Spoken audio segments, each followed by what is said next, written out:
Workers at Amazon warehouses are not only injured more frequently than in non-Amazon warehouses, they are also injured more severely. Which side are you on? Which side are you on? One of the reasons that people say workers at Amazon need not unionize is because they've got it so good. They've got it so good. Never mind the fact that union warehouse workers make significantly more money than they do. And never mind the fact that having a say in your workplace is just something that every single worker should have by right. And never mind the fact that if you work on Easter, this is how you will be rewarded.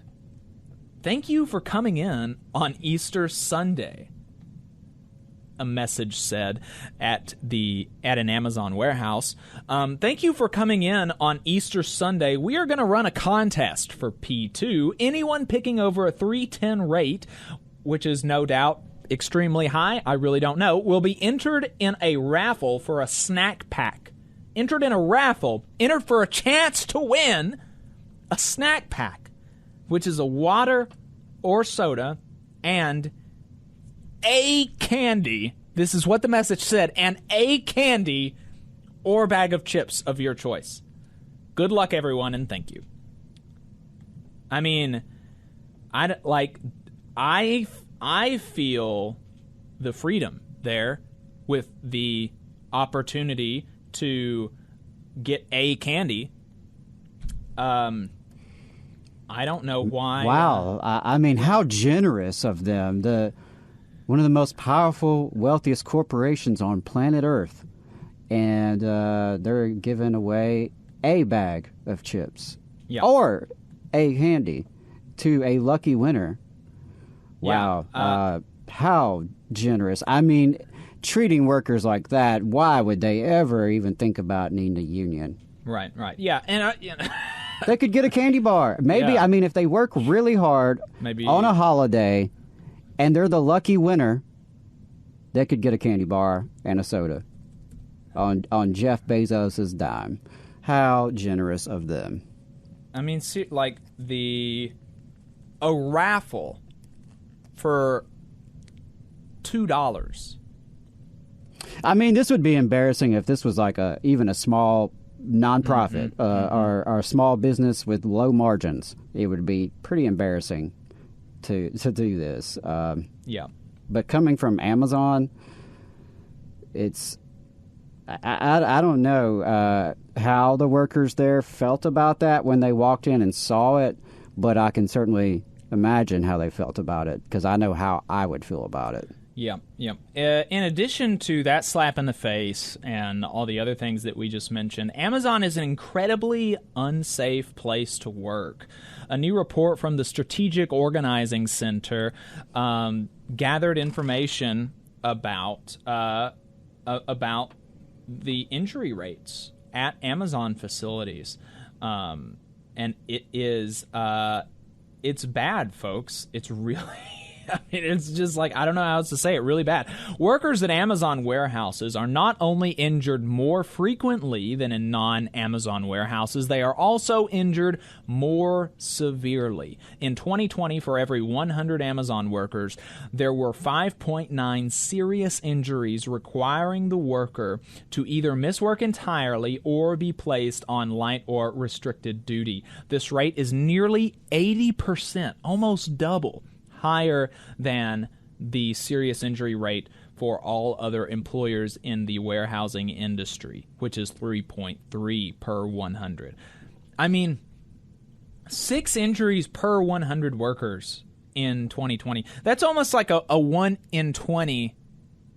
That is higher than a 1 in 20 rate, right? Isn't that higher? That's higher than 1 in 20, which is, I mean, I don't know how many of y'all have ever played D&D, but I've played D&D, and you get and in D&D they have a dice, a 20-sided dice that you play for chance things, right? And if you get a nat 20 it's really good. And if you get a nat 1, that's really bad. Like if you roll a 20 or you roll a 1, that's really bad. And that happens like a reasonable amount. It's not all the time, but everybody who has ever played D&D has rolled a nat 20. So, this is just, it's astounding. That is an insane rate of injury. Absolutely insane. In 2020, Amazon workers who experienced lost time injuries were forced off work for an average of 46.3 days, which is, that's crazy. That's crazy. That is the average time that you lose if you're injured at an Amazon warehouse, is a month and a half. That's a week longer than the average recovery time for workers injured in the general warehouse industry, and more than 2 weeks longer than the recovery time for the average worker who suffered a lost time injury. This is... It's really, the report is a lot. There's a lot of really good information in there. I would recommend folks checking it out because it really underscores the necessity of organizing Amazon, because Amazon clearly does not care about their workers. They don't care about their workers. And so workers are going to have to change it themselves. And they're doing that. They have won a union election on Staten Island with the Amazon Labor Union. They came very close in Alabama, of all places, in Bessemer, and they've got the Amazon Labor Union begins voting on Monday for another Amazon facility in New York. So we'll see. Hopefully this takes off. Amazon isn't taking that lying down, though, and they are trying every trick in the book to keep workers down, including illegal tricks like firing workers for organizing. The NLRB reinstated a worker who was fired for organizing. And because it's against the law to do that, and so the NLRB enforced the law. They had Amazon reinstate this worker at the Staten Island location in New York. And the House GOP Education and Labor Committee was really upset about that. Let's throw that statement up, Adam, if you could. They were really upset about that. Let me pull up this statement because it's just, oh man, it's so funny. Sorry about this, guys. I've got it if you want me to... No, I got it now. Okay. So the NLRB, this is a statement from Virginia Fox on the GOP House Education and Labor Committee. They tweeted this statement saying, the title was, "The NLRB keeps playing footsies with unions." They keep playing footsie with unions. As if that's a bad thing. And the statement reads, "The NLRB is being used as a cudgel to allow the Biden administration to advance an agenda that hurts workers and job creators by intervening in the recent case of a terminated Amazon employee who openly harassed a fellow coworker." Oh, wow, that sounds bad. "The NLRB has proven that it will put union interests above ensuring that employees remain free from harassment." Now, of course, this worker did not harass anybody. They were just supporters of the union. And so they were fired, and the Republicans were very sad about that. And the Twitter account for People for Bernie, they basically translated the statement. We can put that graphic up now. And they titled it, "Virginia Fox cries about the NLRB doing its job even though she spent all those years defunding it." And the statement reads, "The NLRB, wah, wah, wah, wah, wah, Biden administration, wah, wah, wah, workers, wah. By wah, Amazon, I'm crying about it, wah. I'm sad the NLRB has wah. Wah, wah, no." Representative Virginia Fox. And that's, that's basically... pretty accurate depiction. Yeah, that's about as substantive as the original statement, I would say. That's about as substantive as the original statement. So